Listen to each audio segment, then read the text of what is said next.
찬양하겠습니다. 336장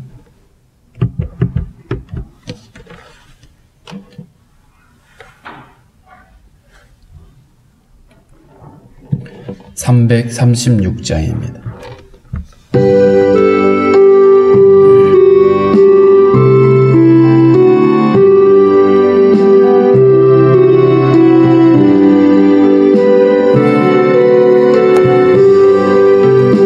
환난과 핍박 중에도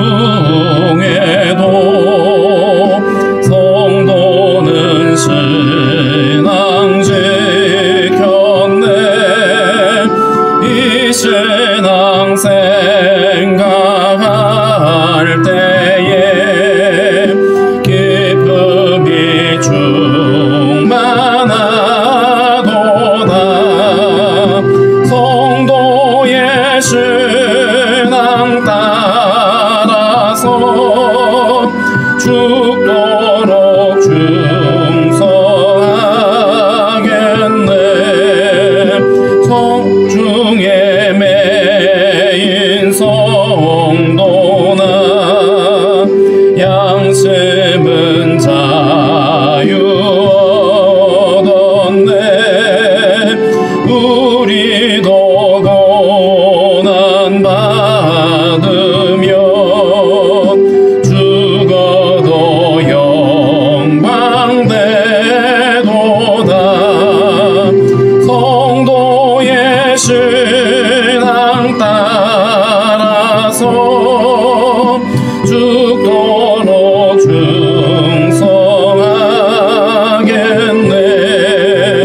성도의 신앙 본받아 원수도 사랑하겠네. 인자는 너의 행실로 이 신앙 전파하리라. 성도의 신앙 따라서 죽도록 충성하겠네. 아멘. 기도하겠습니다. 살아계신 하나님, 감사합니다. 오늘도 우리에게 새 아침을 허락해 주시고 주를 찬양하며 기도하게 하신 아버지, 감사합니다. 오늘도 우리에게 말씀하여 주시고 우리로 마땅히 순종할 바를 깨달아 알게 하시고 주님과 동행하는 한날을 살아갈 수 있도록 믿음 주시기를 원하고 기도합니다. 오늘도 우리의 모든 간구와 기도를 아시는 하나님, 성도들의 모든 간구와 기도를 주께서 들으시되 주님 보시기에 선한 것으로 응답하여 주시고 언제나 함께 하시는 하나님의 은혜로 말미암아 우리가 넉넉히 이길 수 있도록 도와주시기를 원하고 기도합니다. 코로나가 창궐하여 많은 사람들이 고통을 당하고 있고 두려움 가운데 있습니다. 하나님의 긍휼하심으로 함께해 주셔서 또 고통 중에 있는 성도들 치료하여 주시고 속히 하나님 아버지 건강을 회복할 수 있도록 하나님 은혜 가운데 함께해 주시기를 원합니다. 두려움 가운데 있는 아버지들을 긍휼히 여기시고 하나님의 도우심과 또 돌보심으로 인도하셔서 어려움이 없게 하시기를 원합니다. 무엇보다도 아버지 환난의 때에 아버지 두려운 우리들이 더욱더 주님을 바라볼 수 있게 도와주시고 여전히 하나님만이 우리의 유일한 피난처임을 고백할 수 있도록 주님 인도하여 주옵소서. 하나님 아버지, 특별히 또 이렇게 전쟁이 그치지 않고 있는 우크라이나 안에 주님이 일하여 주시고 참으로 아버지 하나님 전쟁이 속히 종식되어질 수 있도록 하나님 간섭하여 주시기를 원합니다. 모든 역사의 주인이신 하나님께서 친히 간섭하셔서 모든 저 아버지 지도자들의 그 강팍한 마음들을 하나님께서 깨트려 주시고 저들이 하나님을 두려워할 수 있도록 주님 인도하여 주옵소서. 특별히 아버지 하나님 고난 가운데 있는 교회들을 지켜주시고 하나님 아버지도 환난의 때에 더욱 믿음으로 견고 있어서 하나님 믿음으로 함께 더 성숙해지는 은혜가 있게 하여 주시기를 원합니다. 주님 오늘도 우리에게 주신 말씀을 통하여 마지막 때 살아가는 우리들이 더욱더 하나님을 아버지 바라보며 예수 안에 소망을 발견하는 저희들이 될 수 있도록 주님 인도하여 주옵소서. 하나님 아버지 성도들의 가정과 또 자녀들을 지켜주시고 우리나라의 부름받은 형제들 강건함으로 붙잡아 주옵소서. 감사하며 예수님의 이름으로 기도하옵나이다. 아멘. 351장 찬양합니다. 351장입니다.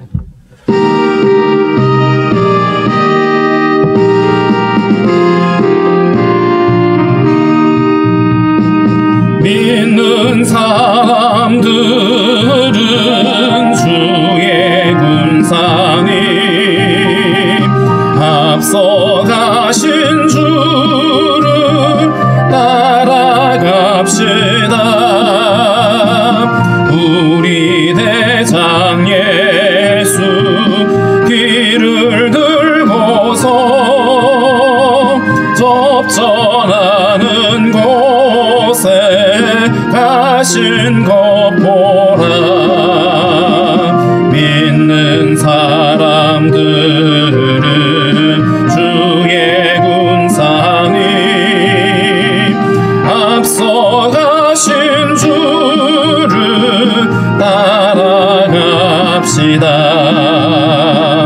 원수 마귀 모두 쫓겨가기는 예수 이름 듣고 겁이 남이라. 우리 찬송 듣고 지옥 떨리니 형제들아 주를 찬송합시다. 믿는 사람들은 주의 군사님 앞서가신 주를 따라갑시다. 세상 나라들은 멸망당하나 예수 교회 영영 왕성하리라. 마귀 권세 감히 해치 못함을 주가 모든 교회 지키심이라. 믿는 사람들은 주의 군사님 앞서가신 주를 따라갑시다. 백성들아 와서 함께 모여서 우리 모두 함께 개가 부르세. 영원토록 영광 권세 찬송을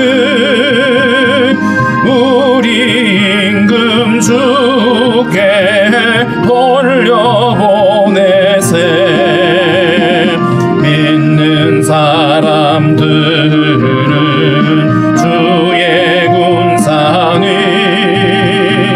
앞서가신 주를 따라갑시다.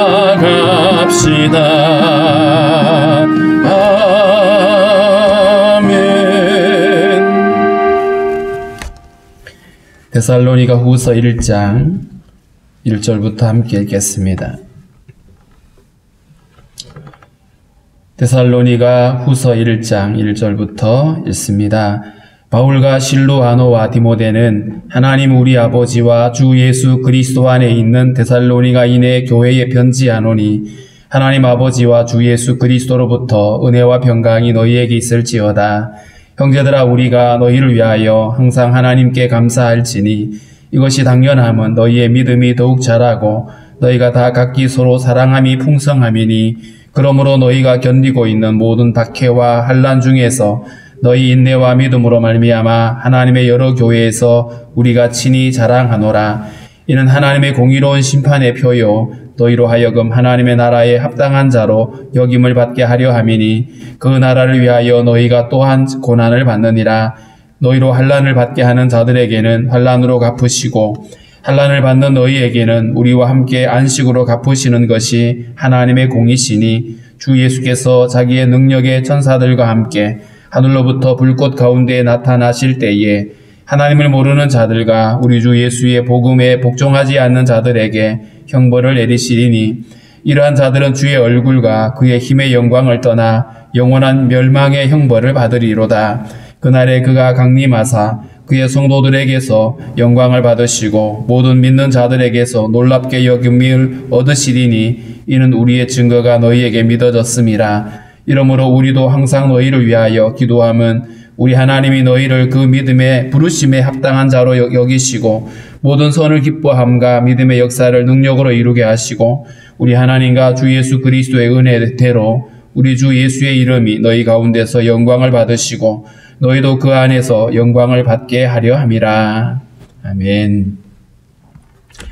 데살로니가 전서에 이어서 후서가 기록이 되는데 이 전서가 기록되어지고 난 다음에 데살로니가 성도들의 어떤 그 상황에 대해서 보고를 받고 좀 더 추가적인 어떤 교훈을 하기 위해서 기록되어졌다고 할 것입니다. 그래서 좀 더 후서에서는 그 깊이가 더 깊어지고 강한 어조로 그들을 교훈하고 있는 말씀인데요. 1절, 2절은 앞서 전서 1장에서 이들에게 인사말과 유사합니다. 바울과 실루아노와 디모데, 실루아노의 또 다른 이름은 실라이죠. 이들이 하나님 우리 아버지와 주 예수 그리스도 안에 있는 데살로니가인의 교회에 편지하노니, 교회라고 하는 것에 대해서 고린도전서에서는 그렇게 표현합니다. 하나님의 부르심을 받은 자들, 또 한편으로는 우리 주 예수 그리스도의 이름을 부르는 사람들. 그러니까 하나님 편에서는 우리를 부르시고 택하셔서 우리를 성도로 삼으신 것이고요. 또 사람 편에서는 예수 그리스도를 주로 고백하는 자들이 이들이 교회입니다. 이 교회에 편지하면서 하나님 아버지와 주 예수 그리스도로부터 은혜와 평강이 너에게 있을지어다. 이 은혜와 평강은 철저하게 주님으로부터만 오는 것이죠. 주님 없는 평강은 그것은 진짜가 아닌 겁니다. 주님으로 주어진 은혜와 평강을 지금 이들에게 구하고 있습니다. 1장의 내용은 주로 그 환난과 박해 가운데서도 믿음을 지키고 있는 이 데살로니가 성도들에게 그 환난의 때를 어떻게 믿음으로 이겨낼 수 있는지, 그리고 그 환난을 이겨내는 자들에게 하나님이 어떤 약속을 하고 계시는지를 그들에게 말하고 있습니다. 3절에 보면 형제들아 우리가 너희를 위하여 항상 하나님께 감사할지니, 성도들을 기억하면서 편지를 쓰고 있는데 그들 안에 그들의 믿음으로 자라나는 모습을 인하여서 감사하고 있습니다. 믿음이 더욱 자라고 있다. 믿음이라고 하는 것은 지식이 아니라 우리 안에 마치 생명과 같아서 믿음이 들어오면 그 믿음이 성장해야만 합니다. 그래서 마치 예수님이 천국 비유를 이야기하시면서 그 작은 씨앗이 점점 자라고 자라서 큰 나무가 되는 것처럼 우리의 믿음도 그렇게 자라나야 되는 거예요. 믿음이 자라가지 않고 여전히 정체되어 있고 머물러 있다라면 그것은 병든 것이죠. 그래서 우리의 믿음도 더욱 성장해 가야 된다. 데살로니가 성도들의 믿음이 자라나는 모습에 대해서 감사하고 있고, 또 하나는 너희가 각기 서로 사랑함이 풍성함이니, 서로 사랑하는 이들의 교제가 더 풍성해지고 이웃을 사랑하는 이들의 사랑이 점점 더 많아지고 있다. 이전에 한번 사랑했으니까 되는 것이 아니고 더 사랑하고 더 많이 그들이 함께 풍성하게 함께 그 교제를 나누고 있는 모습이죠. 그 다음에 4절에 보면 그러므로 너희가 견디고 있는 모든 박해와 환난 중에서 너희 인내와 믿음으로 말미암아 하나님의 여러 교회에서 우리가 친히 자랑한다. 박해가 있고 환난이 있는데 이들이 그것을 잘 참고 이겨낸다라는 것이죠. 이 인내라고 하는 것, 그저 오래 참을 수 있는 어떤 특별한 성질이 아니라 성령 안에서 그날을 바라보며 그날을 기억하면서 믿음으로 이겨내는 이들의 모습입니다. 그래서 이 데살로니가 성도들의 균형 잡혀 있는 이들의 믿음의 성숙함이나 이들의 환난을 이겨내는 이야기로 인해서 오늘 이 바울과 그의 일행은 하나님께 감사하고 있고 그것을 또 다른 사람들에게 자랑하고 있다. 하나님의 여러 교회에서 우리가 친히 자랑하고 있다. 데살로니가 성도들이 어떻게 성장하고 있는지, 어떻게 믿음의 본을 보이고 있는지를 사람들에게 소개를 하고 있다는 것이죠. 이 말은 결국 데살로니가 성도들이 지금 하고 있는 이들의 모습에 대해서 바울은 칭찬을 하고 있고 그들이 지금 그것을 잘 하고 있다라고 하는 것을 그들에게 지금 격려하고 있는 겁니다. 성도들이 믿음으로 잘 세워져 가는 모습을 보면서 그들에게 박수를 쳐주고 응원해주고 그러면서 여러분들이 지금 잘 가고 있다라고 응원하고 격려하는 거죠. 사실 이런 것들이 필요한 이유는 믿는 사람들에게 박해가 찾아오고 어려움이 찾아왔을 때에 사람들은 자칫 그런 생각을 하게 되거든요. 과연 우리가 잘하고 있는 걸까? 이렇게 하고 있는 게 맞는 걸까라고 의심을 하게 됩니다. 왜냐하면 믿는다는 이유 때문에 방해가 찾아오고 박해가 찾아오고 이러니까 자기가 가고 있는 길이 지금 자기들이 하고 있는 이 일들이 옳은지에 대한 의심이 있거든요. 오래전에 어떤 믿음의 자매가 정말 믿음으로 결단하고 그렇게 주님께 헌신을 하고 있는데 그 부모님이 그 딸의 그 결단에 대해서 우려를 표합니다. 너무 지나치지 않냐, 너무 하나님께 너무 빠지지 않냐 이런 식으로 이제 부모님들이 제동을 걸었는데 부모님들이 나쁜 분들이 아니었어요. 굉장히 인격적인 분이었고 그리고 그분들도 믿음을 가진 분들이었는데 늘 부모를 존경했던 그 자매가 부모님들이 그렇게 말하니까 갑자기 주춤하게 되는 거예요. 과연 내가 선택한 이 길이 맞는가? 그래서 전화를 해가지고 질문을 하더라고요. 제가 가고 있는 이 길이 맞습니까? 내가 하고 있는 이 길, 내가 주님을 위해서 선택한 이 길이 과연 옳은 길이 맞습니까? 라고 묻는 그 질문을 제가 들은 적이 있습니다. 이처럼 누군가가 믿음으로 살아가려고 할 때에 그 사람이 힘들고 어려운 일을 닥쳤을 때 우리는 그를 응원해주고 격려해줄 수 있어야 됩니다. 그분들의 선택이 잘못되지 않았다라는 것을 그분들의 길이 잘하고 있다라고 하는 것을 우리가 말해주고 응원해줄 수 있어야 된다. 바울은 지금 그 데살로니가 성도들이 그 환난 중에도 그들의 믿음이 성장하고 서로 사랑하고 참아내는 그 믿음에 대해서 칭찬을 하고 있는 것이죠. 자, 그러면서 이제 5절에 보면 이는 하나님의 공의로운 심판의 표요 너희로 하여금 하나님의 나라에 합당한 자로 여김을 받게 하려 함이니 그 나라를 위하여 너희가 또한 고난을 받느니라. 지금 데살로니가 성도들이 당하고 있는 고난이 그 나라를 위한 고난이다. 주님의 나라, 자기 욕심 때문에 만들어진 고난이 아닌 거죠. 살다 보면 사람이 자기 욕심 때문에 혹은 자기 허물 때문에 스스로 고난을 자초하는 경우가 있습니다. 그것은 자기가 빨리 거기서 벗어나면 돼요. 그런데 믿음의 걸음을 걸어감에 있어서 환난이 찾아오고 어려움이 찾아오면 그 믿음을 포기할 수 없는 거잖아요. 그렇기 때문에 그 믿음 가운데 주님의 나라, 주의 복음을 위해서 달려가다가 그것 때문에 고난을 당하는 그들, 그러면 그들의 고난을 하나님이 못 본 척 하시느냐? 그렇지 않다는 겁니다.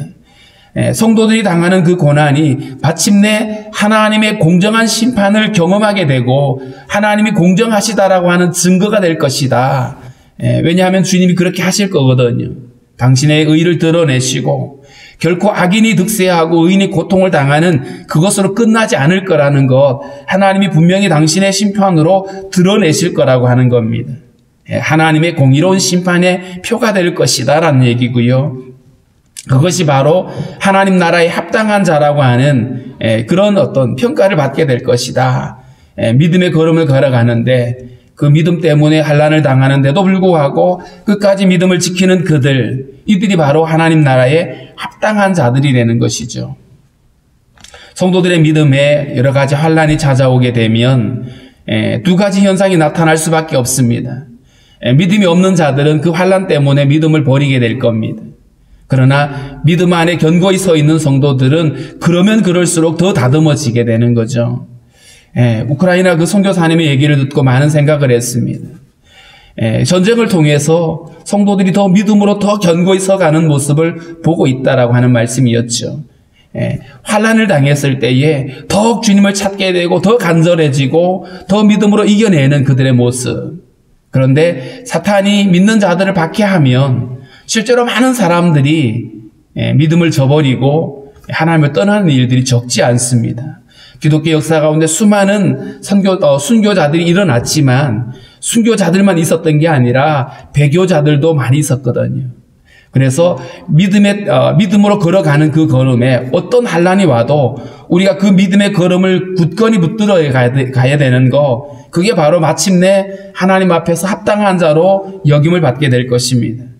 6절에 보면 너희로 환난을 받게 하는 자들에게는 환난으로 갚으시고, 교회를 핍박하고 성도들을 어렵게 만드는 박해자들이죠. 이 박해자들, 겉으로 보여지는 현실은 그 박해자들이 득세하는 것 같고 믿는 자들이 그냥 쪼그라들고 이렇게 보여지죠. 그런데 결국에는 하나님이 환난을 받게 하는 그 박해자들을 하나님이 환난으로 갚으실 거다. 하나님이 보응하실 거라는 겁니다. 성도들에게 너희들이 직접 그들을 어떻게 해결해라 이렇게 말씀하지 않고 도리어 악을 악으로 갚지 말고 선으로 대해라 라고 말씀하셨던 주님이 마지막 날에 당신의 공의로 그들을 주님께서 심판하시겠다고 하는 겁니다. 환난을 받게 하는 자들에게 환난으로 갚으실 거다. 자, 그렇기 때문에 우리가 박해받는 교회를 위해서 기도할 때에 빠짐없이 기도하는 것이 뭐냐 하면 박해하는 자들을 위한 기도입니다. 그들이 알지 못하고 깨닫지 못하고 하나님의 교회를 대적하다가 결국에는 심판에 넘겨질 수밖에 없는 자들이기 때문에 그들이 깨닫고 돌아올 수 있도록 우리는 그 박해하는 자들 위해서도 기도해야 되는 겁니다. 무고하게 전쟁을 일으켜서 사람들을 그렇게 고통 가운데 몰아가고 있는 그들을 위해서 기도해야 되는 이유가 거기 있는 거죠. 그들의 완고한 마음이 깨어지고 하나님 앞에 그들이 무릎 꿇을 수 있게 달라라고 기도해야 될 것입니다. 7절에 보면 환난을 받는 너희에게는 우리와 함께 안식으로 갚으시는 것이 하나님의 공이시다. 하나님은 결코 실수하지 않으신다고 그랬죠. 그렇게 죄를 행하고 믿는 자들을 박해하는 그들을 주님께서 모르시는 게 아닌 거예요. 그래서 환난을 받게 하는 그들 박해자들에게는 환난으로 갚으실 것이지만 환난을 받는 너희들, 하나님 나라를 위하여 고난을 당하고 있는 너희에게는 우리와 함께 안식으로 갚으실 거다. 안식으로 갚을 거다. 이 안식이라는 표현이 어떤 그 삶에 전혀 어려움도 없고 이런 게 아니라 앞에서 축복했던 것처럼 주님으로부터 주어지는 은혜와 평강이 그들의 심령에 함께 할 것이라는 것이고요. 무엇보다도 하나님께서 이들의 눈물을 닦으시고 이들을 영광 중에 영접하게 될 거라고 하는 말씀이 있습니다. 보면 주 예수께서 자기의 능력의 천사들과 함께 하늘로부터 불꽃 가운데 나타나실 때 예수님의 재림의 때죠. 주님이 나팔 소리로 함께 오시게 될 그때에 어떤 일이 일어나냐 하면 8절에 하나님을 모르는 자들과 우리 주 예수의 복음에 복종하지 않는 자들에게 형벌을 내리실 것이다. 여기서 하나님을 모르는 자들에게 형벌을 내린다. 가끔 우리가 그런 질문을 듣잖아요. 그러면 복음이 전해지기 이전에 우리 조상들은 그럼 다 지옥 가냐? 이런 얘기들을 하잖아요. 근데 로마서 1장에서는 이미 하나님을 알만한 것들이 모든 피조 세계에 가득하다라고 말하고 있죠. 하나님을 몰라서가 아니라 우리의 마음의 완고함을 따라서 하나님을 인정하지 않고 하나님을 거절한 것이죠. 마음에 하나님 두기를 싫어하는 인간의 죄를 말하고 있습니다. 자, 그런데 여기서 하나님을 모르는 자들이라 그랬는데 이 모르는 자라고 하는 표현이 단순히 들어보지 못했다는 것이 아니겠죠. 얼마든지 겉으로는 하나님은 세상이 창조하셨어요. 아들을 십자가에 주셨어요. 라고 말할 수 있지만 실제로 하나님을 안다라고 하는 것이 이렇게 지식적으로 아는 수준이 아니라 주님을 경험하여 아는 것이죠. 그래서 우리가 믿음으로 주님을 영접하게 되고 주님이 내 삶을 다스리는 진정한 연합이 있어야 되고 그것이 하나님을 아는 것이다. 그래서 하나님을 안다라고 하는 것은 단순히 교회를 다니는 사람의 얘기가 아니고 정말 주님을 경험하여 아는 사람들이고 인격적으로 주님을 만난 자들이겠죠. 그렇다면 여기서 모르는 자들은 겉으로 형식적으로는 하나님을 안다고 말하더라도 하나님 모르는 자들이 있을 수 있는 거예요. 교회를 출석을 해도 성경을 읽어도 하나님 모르는 자들이 있을 수 있습니다. 그래서 그 삶 가운데 정말 주님과 무관하게 살고 있다라면 하나님 모르는 자들이죠. 그 다음에 우리 주 예수의 복음에 복종하지 않는 자들에게 형벌을 내리실 거다.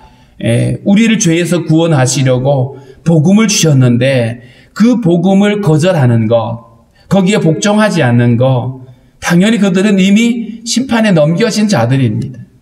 이미 우리는 심판에 넘겨진 자들이고 진노의 자식이었는데 우리를 거기서 구원하기 위해서 하나님이 당신의 구원의 손길을 아들을 통해서 내미셨는데 그걸 거절한 거기 때문에 결국 믿지 않아서 지옥 가는 게 아니라 이미 지옥 갈 인생이 주님을 붙잡지 않았기 때문인 거예요. 우리에게 은혜로 내려주신 그 복음을 거절하기 때문에 결국 그들은 형벌을 자초하는 것입니다. 그들에게 형벌을 내릴 거다. 주님은 어떤 그 독재자나 어떤 그 깡패들처럼 나한테 복종하라고 그거 안 하면 내가 너를 형벌을 내리겠다 이런 게 아니거든요. 형벌받아 마땅한 자들을 위하여 아들을 이어주신 이게 복음인데 그걸 거절했으니까 그 기회를 저버렸기 때문에 그들은 결국 형벌에 넘겨질 수밖에 없는 것들입니다. 이런 자들은 9절이죠. 주의 얼굴과 그의 힘의 영광을 떠나 영원한 멸망의 형벌을 받을 것이다. 주의 얼굴을 떠났다. 이건 결국 주님과 관계없는 것이죠. 그의 힘의 영광을 떠나버렸다. 하나님을 떠나서 하나님 없이 살아가는 그들, 하나님의 구원의 기회조차도 저버렸던 그들, 결국 주님의 영광에 참여할 수 없는 자들입니다. 이들은 영원한 멸망의 형벌을 받을 것이다. 이 영원한 멸망의 형벌이라 그랬어요. 이 영원한 멸망. 한번 그냥 벌을 받고 끝날 얘기가 아닌 거예요. 학교 다닐 때 선생님들한테 많이 맞았잖아요. 그런데 그냥 어금니 딱 물고 지나가면 되거든요. 맞는 순간은 아파요. 그런데 지나가면 끝입니다. 그런데 주님이 우리에게 말씀하고 있는 이 영원한 형벌은요. 그것은 끝이 없어요. 우리가 주님과 영원히 함께 살아가는 것을 영생의 축복이라 그러잖아요. 주님과 함께 영원히 사는 것, 영원한 것들이거든요. 그런데 형벌은 그럼 어떠냐? 형벌도 영원한 멸망의 형벌이라 그랬어요. 어떤 사람들은 하나님의 벌이 너무 가혹하다. 이게 하나님의 벌이라고 생각하니까 가혹하다고 생각하겠죠. 그런데 하나님을 스스로 떠나서 하나님의 구원의 은혜조차도 저버렸던 그들이 갈 수밖에 없는 곳이 되는 거예요. 하나님이 우리에게 이 땅의 삶을 마감하고 나서 그 다음 세상은 영원한 세상을 주님과 함께 살게 될 텐데 그때에 영원한 생명으로 주님과 함께 살 것인지 아니면 주님을 거절하고 영원한 그 멸망에 함께 머물러 있게 될 것인지 둘 중 하나인 거거든요. 그렇기 때문에 우리가 흔히 부활을 말하게 될 때에 믿는 자들의 부활만이 있는 게 아니라 불신자들의 부활도 있는 겁니다. 그들도 부활해서 영원한 형벌에 들어가게 될 겁니다. 그래서 영원한 형벌을 그들이 받게 될 것이다. 그런데 10절에 보면 그날에 그가 강림하사 그의 성도들에게서 영광을 받으시고 주님 오시는 그날에 성도들은 기쁨으로 주님을 영접하게 되겠죠. 자, 그런데 성도들 또한 모든 믿는 자들에게서 놀랍게 여김을 얻으실 거다. 성도들이 그때 주님 오시는 그날의 영광에 함께 참여하게 되게 되고 그것이 성도들에게는 기쁨이 되고 놀람이 되는 그래서 주님을 예배하게 될 것이라는 이야기입니다. 자, 이러므로 우리도 항상 너희를 위하여 기도함은 이제 바울이 데살로니가 성도들을 위해서 기도하는 내용들인데 우리 하나님이 너희를 그 부르심에 합당한 자로 여기시고 모든 선을 기뻐함과 믿음의 역사를 능력으로 이루게 하시고 이 말은 그 환난의 때에 사람들에게 찾아오는 두려움이 이거거든요. 과연 우리는 이 환난을 끝까지 이겨낼 수 있을까? 과연 끝까지 견딜 수 있을까? 과연 우리가 순교할 수 있을까라고 하는 두려움들이 있어요. 그런데 이게요, 사실은 우리의 의지나 다짐으로 되는 게 아니거든요. 어떤 어려움이 와도 어떤 환난이 와도 우리를 이기게 하시는 분이 주님이시거든요. 그래서 그 주님이 끝까지 그들을 믿음으로 지켜줄 것에 대해서 바울이 지금 기도하고 있는 것입니다. 그래서 우리가 마침내 하나님 우리 안에 선한 의지를 주시고 믿음의 역사를 이루게 하시는 하나님의 은혜로 인해서 우리로 하여금 마침내 하나님의 부르심에 합당한 자, 그 환난 가운데서 끝까지 믿음을 이겨내는 사람들, 이렇게 되어지도록 하나님이 붙들어 달라고 기도하고 있습니다. 우리 하나님과 주 예수 그리스도의 은혜대로 우리 주 예수의 이름이 너희 가운데서 영광을 받으시고 너희도 그 안에서 영광을 받게 하려 함이라. 예수의 이름이 교회를 통해서 함께 드러나고 증거될 뿐만 아니라 성도들 역시 주님의 영광에 참여해서 함께 기쁨을 누리게 될 것이라고 하는 이런 내용입니다. 우리가 살고 있는 이 시대에도 예수 믿는다는 것 때문에 환난을 당하는 일이 적지 않습니다. 고난을 당하게 됩니다. 비단 누군가가 우리를 예수 믿지 말라라고 박해하지 않는다고 하더라도 우리가 걷고 있는 믿음의 선택을 우리가 걸어가게 될 때에 우리에게 다가오는 여러 가지 어려움들이 있습니다. 그 어려움을 우리가 믿음으로 이겨내고 참아내고 정말 주님 오실 그날을 우리가 바라본다라면 우리는 끝까지 믿음 안에 설 수 있을 겁니다. 그리고 주님은 그렇게 믿음을 지킨 성도들을 외면하지 않으시고 마침내 당신의 영광에 참여하게 하실 겁니다. 그래서 이 마지막 때에 우리가 끝까지 우리의 믿음이 지켜지도록 주님께서 우리를 붙잡아 달라라고 우리 기도하시고요. 뿐만 아니라 성도들 함께 우리가 믿음으로 살아가는 성도들이 동일하게 이 어려운 때에 끝까지 믿음을 지켜낼 수 있게 해달라고 우리 기도하고, 뿐만 아니라 하나님을 알지 못한 채 믿는 자들을 박해하고 있는 사람들까지도 하나님 그들의 마음을 돌이키셔서 주님께로 나올 수 있게 해달라고 함께 우리 기도하겠습니다.